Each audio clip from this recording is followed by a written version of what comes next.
അടുത്തുള്ള വ്യക്തികളെക്കാൾ വലിയ ബുദ്ധിമാനായിട്ട് കാണിക്കാനാണ് എല്ലാവർക്കും ഇഷ്ടമുള്ളത്. അങ്ങനെ നോക്കുമ്പോൾ നിങ്ങളുടെ ഇരയെ അവർ വലിയ സമർത്ഥനായും അവർ വലിയ ബുദ്ധിമാനായും തോന്നിപ്പിക്കുന്നതായിരിക്കും ഏറ്റവും നല്ലത്. ഒരിക്കൽ ആ തോന്നൽ ഉണ്ടാക്കി കഴിഞ്ഞാൽ നിങ്ങൾക്ക് ഗൂഢലക്ഷ്യങ്ങളുണ്ട് എന്നുള്ളത് അവർക്കൊരു സംശയം പോലും ഉണ്ടാവില്ല.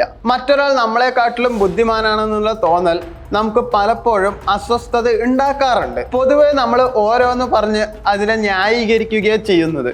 അവൻ കോപ്പി അടിച്ചതാണ്, അവന് പുസ്തക വിജ്ഞാനം മാത്രമേ ഉള്ളൂ, ഗാലറിയിൽ കളിയാക്കണ പോലെയല്ല ഗ്രൗണ്ടിൽ ഇറങ്ങി കളിക്കല്, അവൻ്റെ വീട്ടുകാർ കാശ് മുടക്കിയിട്ടാണ് അവന് ഇത്രയും നല്ല വിദ്യാഭ്യാസം തന്നത്, എനിക്കും അങ്ങനെ പൈസ ഉണ്ടെങ്കിൽ ഞാനും നല്ല വിദ്യാഭ്യാസമുള്ളവനായേനെ, അതുകൊണ്ട് അവൻ നമ്മൾ വിചാരിക്കണ അത്ര മിടുക്കനൊന്നുമല്ല. ഇങ്ങനെ നമ്മൾ പലപ്പോഴും പറയാറുണ്ട്. മിക്ക ആളുകളും തങ്ങളുടെ അഭിമാനമായി കരുതുന്നത് അവരുടെ ബുദ്ധിശക്തി തന്നെയാണ്. അങ്ങനെ നോക്കുമ്പോൾ അവരുടെ ബുദ്ധിശക്തിയെ ശ്രദ്ധേയമായും അല്ലാതെയും നിങ്ങൾ വിമർശിക്കുന്നുണ്ടെങ്കിൽ നിങ്ങൾ ഒന്ന് സൂക്ഷിക്കുന്നതായിരിക്കും നല്ലത്.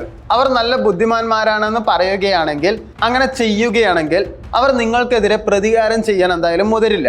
നിങ്ങളെ ചിലപ്പോൾ വെറുതെ വിടാൻ സാധ്യത വളരെ കൂടുതലാണ്. അവിടെ അവരെ നല്ല രീതിയിൽ വശത്താക്കാനും പറ്റും. അവരുടെ മനസ്സിലുള്ള എല്ലാ കാര്യങ്ങളും നിങ്ങൾക്ക് ചകഞ്ഞെടുക്കാനും പറ്റും. ഒരു മനുഷ്യൻ സഭയുടെ മുന്നിൽ ഭഗവാനായ ശ്രീകൃഷ്ണനെ ഇൻസൾട്ട് ചെയ്തു.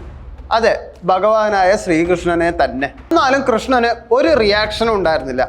അയാൾ പറയുന്നത് മുഴുവൻ കേട്ടും കൊണ്ടിരുന്നു. എന്തുകൊണ്ടാണെന്നറിയോ?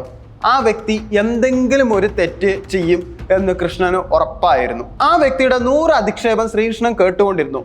എന്നാൽ 101 അധിക്ഷേപം അയാൾ പറഞ്ഞു തീരും മുമ്പേ തന്നെ സുദർശന ചക്രം കൊണ്ട് അയാളുടെ തലയറുത്തു. ഇതൊരു പ്രതികാര കഥയൊന്നുമല്ല. അധികാരത്തിലുള്ള ആളുകൾ ഉപയോഗിക്കുന്ന ഒരു ഡേഞ്ചറസ് സൈക്കോളജിയാണ്. ഒരു വിഡ്ഢിയെ വീഴ്ത്താൻ വിഡ്ഢിയായി നടിക്കുക, ബുദ്ധിമാനെ വീഴ്ത്താൻ മണ്ടനായിട്ട് ഭാവിക്കുക. വിഡ്ഢിയാക്കി കാണിച്ച നിങ്ങളെ എല്ലാവരും വിഡ്ഢിയാണെന്ന് വിലയിരുത്തുകയും ചെയ്യും. അതുകൊണ്ട് വിഡ്ഢിയായാലും സ്വന്തം തീരുമാനത്തിൽ നിൽക്കുകയാണെങ്കിൽ അവർ ഒരുപാട് നിങ്ങളെ ചൂഷണം ചെയ്യുകയില്ല. അവരുടെ കൂട്ടത്തിൽ നിങ്ങളെ നിർത്താനും അവർ ശ്രമിക്കും. പക്ഷെ എപ്പോഴും സ്വന്തം തീരുമാനം ഉണ്ടാവണം. അത് പറയുന്നത് ചിലപ്പോൾ ബുദ്ധിപരമായിട്ടുള്ള കാര്യമായിരിക്കാം. പക്ഷെ അവർ പറഞ്ഞതിന് ശേഷം നിന്റെ തീരുമാനമാണ് പറയേണ്ടത്. അവർ പറയുന്നത് തെറ്റാണ് എന്നല്ല നിങ്ങൾ അവിടെ പറയേണ്ടത്.